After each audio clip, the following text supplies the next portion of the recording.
Hello everybody, this is SK Pandey. Welcome to our YouTube channel Learn Data. इस last lecture में हम लोग देख रहे थे सूरत के बारे में और आज हम लोग देखेंगे मसूलीपट्टनम के बारे में। ठीक है, तो देखते हैं हमारा मसूलीपट्टनम के बारे में क्या है, इसका इंपॉर्टेंस क्या है, इंपॉर्टेंट सिटी इसको क्यों लिया गया है और ये कहाँ पर है। ठीक है, तो देखिए ये हमारा जो है, देखिए पहले इस टॉपिक को समझते हैं। ठीक है, टॉपिक इसमें दिया हुआ है फिशिंग इन ट्रबल वाटर, मतलब fishing in trouble water. Trouble है तो यहाँ देखिए ट्रबल कुछ न कुछ को लेकर टॉपिक दिया, तो कहीं ना कहीं इसमें ऐसे ट्रबलेंस तो आएगा ही। मसूलीपट्टनम किस चीज को लेकर हो रहा है, तो फिशिंग के लिए लेकर हो रहा है, तो वाटर से रिलेटेड कुछ ना कुछ बातें होंगी इसमें। ठीक है, ये सारे बातें यहाँ पर होगी। देखिए हाँ, वाटर से रिलेटेड बातें हो तो east coast, south coast, mean coastal area से रिलेटेड जरूर बात इसमें आएंगी ही आएंगी। ठीक है, देखिए इसे बोल रहा है कि द टाउन ऑफ मसूलीपट्टनम और मच्छीपट्टनम। ठीक है, यहाँ पे जो बोल रहा है आपको मसूलीपट्टनम, इसको मसूलीपट्टनम या फिर मच्छीपट्टनम भी नाम से भी जानते हैं। लिटरली फिश पोर्ट टाउन, इसको फिश पोर्ट टाउन भी बोला जाता है। ठीक है, इसको फिश पोर्ट टाउन इसलिए बोला जाता है क्योंकि यहाँ पर पहले इसको मच्छीपट्टनम या फिर मसूलीपट्टनम के नाम से हम लोग जानते हैं, क्योंकि ये देखिए किनारे है, मतलब कोस्ट लाइन के किनारे होने के कारण इसको बहुत ज्यादा इंटरफेरेंस इसको मिल जाता है, मतलब बहुत ज्यादा फायदा मिल जाते हैं, जिसके कारण इसको आसानी से फिशिंग का फायदा होता है, पोर्ट का फायदा होता है। इसलिए इसको मसूलीपट्टनम को एक पोर्ट के तौर पे हम लोग देखते हैं और हिस्ट्री में इसको पोर्ट पे ही देखा गया है, पोर्ट के तौर पे ही देखा गया है। यदि आप हिस्ट्री बुक आगे अपना देखिएगा, थोड़ा सा रीड कीजिएगा तो उसमें समझ में आएगा इसको इंपॉर्टेंट सिटी पोर्ट क्यों लिया गया है। ठीक है, देखिए इसमें आगे बोल रहा है ले ऑन द डेल्टा ऑफ, ये कहाँ है, कृष्णा नदी पर ये बसा हुआ। ठीक है, कृष्णा नदी कहाँ से, आप ऐसे समझ ये महाराष्ट्र से शुरू होता है, इधर बे ऑफ बंगाल से नीचे जाकर खत्म हो जाता है। ठीक है, मैप में ऐसे आप देख सकते हैं।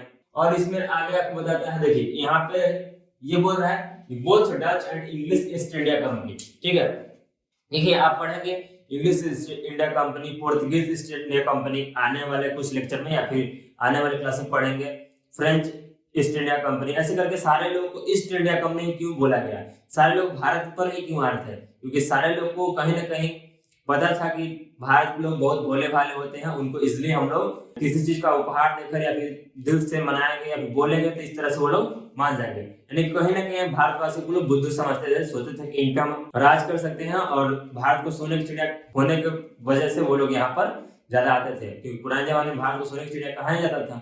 वो बात अलग है कि अब सोना नहीं है, सिर्फ चिड़िया भी नहीं है। ठीक है, देखिए jokes apart, both the Dutch and English East India Company attempted to control Masulipatam as it became the most important port on the Andhra coast। देखिए आंध्र कोस्ट में इसको मोस्ट इंपोर्टेंट सिटी इसलिए चूज किया गया क्योंकि यहाँ पर जो भी कुछ व्यवस्थाएं एक्सपोर्ट इंपोर्ट की थी, ये सारे यहाँ पे अवेलेबल थी, इजिली अवेलेबल था। ठीक है, इसलिए इसको सारे लोग, देखिए अब कोई भी चीज आप इकोनॉमी पढ़ते होंगे या फिर समझे होंगे, कोई भी आर्टिकल होगा यदि उसका डिमांड बढ़ जाएगा तो प्राइस अपने आप बढ़ जाएगा। मान लीजिए किसी का टेक्सटाइल का जो नंबर ऑफ टेक्सटाइल है, मान लीजिए बुक है, एक क्लास में एक ही बुक है तो उसका डिमांड बढ़ जाएगा ना। कोई कहेगा कि हमको दो, कोई बोले हमको दो। ठीक है, तो लेकिन जिसका बुक रहेगा वो तो एकदम वहां का ऑनर रहेगा, एकदम किंग, नहीं हम मेरा जो बेस्ट फ्रेंड हम उसको देंगे। इस तरह से उसका दबदबा पूरा बना रहता है।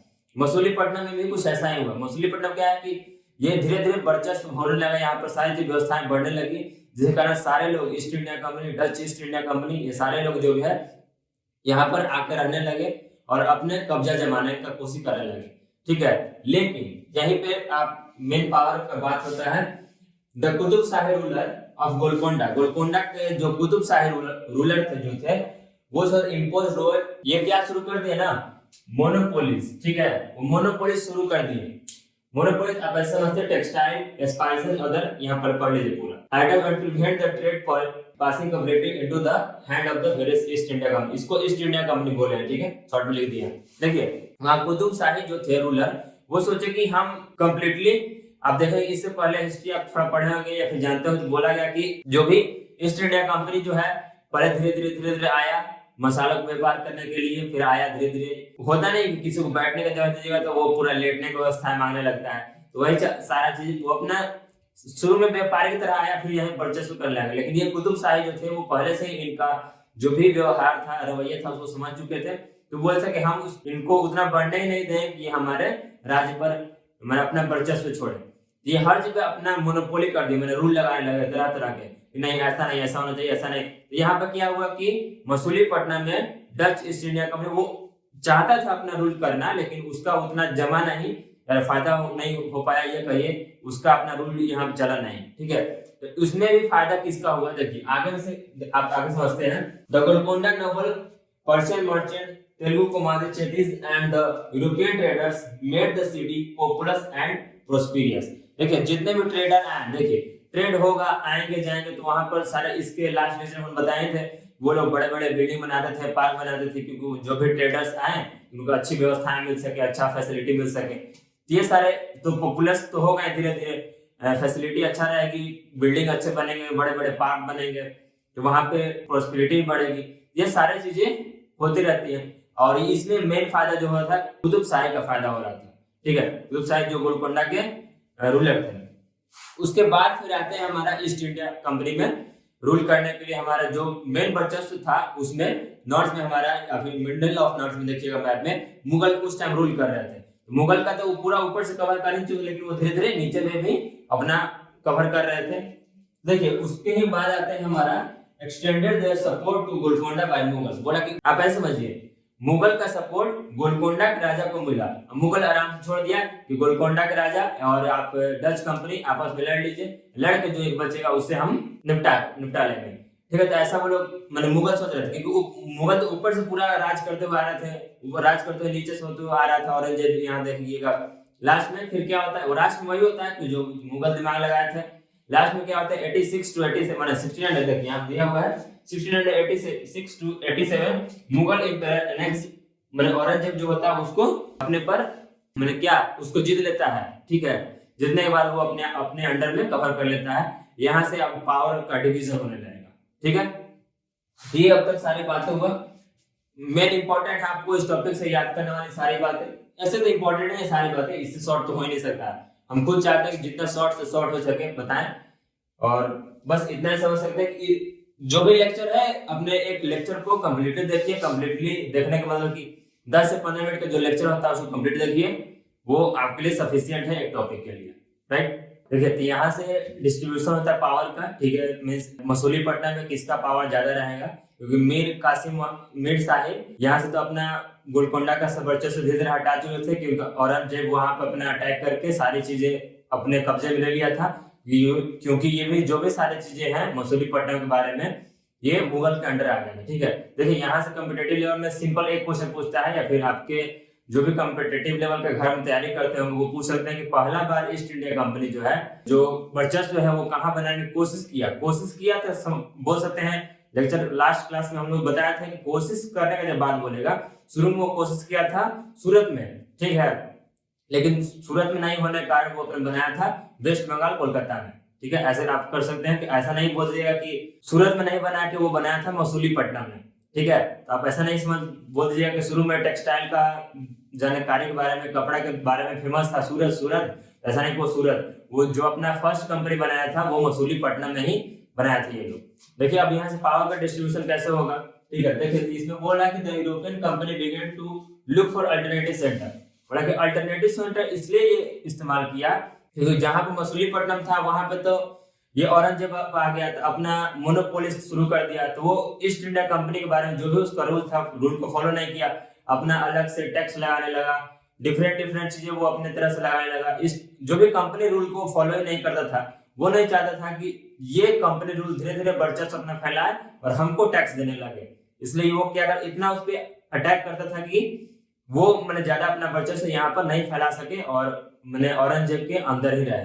ठीक है, यानी गोलकोंडा उनके अंडर में रहे। इस कारण वो लोग सोचे कि यहाँ तो हम लोग कुछ फायदा हो नहीं रहा, तो वो सोचे कि पॉलिटिकली और कमर्शियली तो हम लोग एक्सपेंड कर देंगे, तो कोई ऐसा जगह हम सोचे जहाँ पॉलिटिकली भी हम लोग का वर्चस्व हो, जिससे हम लोग को फायदा हो सके। क्योंकि भारत को तो सोने की चिड़िया कहाँ ही जाता था, तो यहाँ से वो लोग लूट के ले ही जाते थे। लूट के क्या मैंने बिजनेस करके वो लोग, हम लोग हैं बुद्धू लोग लुटा जाते थे। ठीक है, अब नहीं लुटाएंगे उनको, दिमाग वाले हम लोग।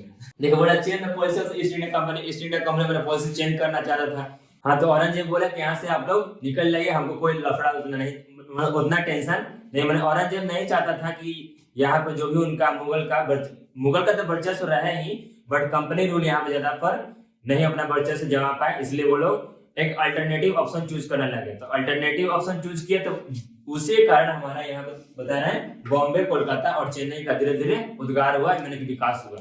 और वो धीरे धीरे कुछ लोग डच का, जो कि देखिए जो भी कोस्ट लाइन से पहले तो ऐसा बात नहीं है कि हवाई जहाज सारी चीज व्यवस्थाएं होती थी, जो भी है तो वो पानी वैसे ही, वाटर वैसे ही सारी चीजें एक्सपोर्ट इंपोर्ट हुआ करता था। तो जो भी कोस्ट लाइन से रिलेटेड जो भी स्टेट हुआ करता था, जहां पे वो लोग एक्सपोर्ट इंपोर्ट इजिली कर सके, वहीं पे लोग अपना सेंटर ज्यादातर बनाते थे। ठीक है, जिस कारण देख सकते हैं यहाँ बॉम्बे भी कोस्ट पे पड़ता है, कोलकाता भी, और ये चेन्नई तो मोस्ट इंपोर्टेंट नीचे से जानते हो साउथ में, तो वो है ही, आज भी इंपोर्टेंट है। ठीक है, इसी कारण हमारा धीरे धीरे जैसे क्या हुआ, मसूलीपट्टनम से शिफ्ट होने लगे वो लोग कोलकाता, चेन्नई और बॉम्बे, जिसको पहले मद्रास बोला जाता है, आज बॉम्बे बोला जाता है। ठीक है, तो इसी तरह धीरे धीरे वहां सारी मर्चेंट्स भी वो खो दिया। सारी चीज खोने के बाद उसका क्या हुआ कि वहां से कोई किसी का मतलब नहीं रहने लगा, धीरे धीरे इसी कारण अपना उसका डिक्लाइनेशन होने लगा। इस मसूलीपट्टनम का भी ऐसे धीरे धीरे डिक्लाइनेशन होने लगा। सूरत के बारे में भी डिक्लाइनेशन का देखे। ठीक है, ये सारी चीजें ध्यान देखिए। अब ये बोला कि मसूलीपट्टनम आज हम बस वो एक छोटा सा सिटी बनकर रह गया है।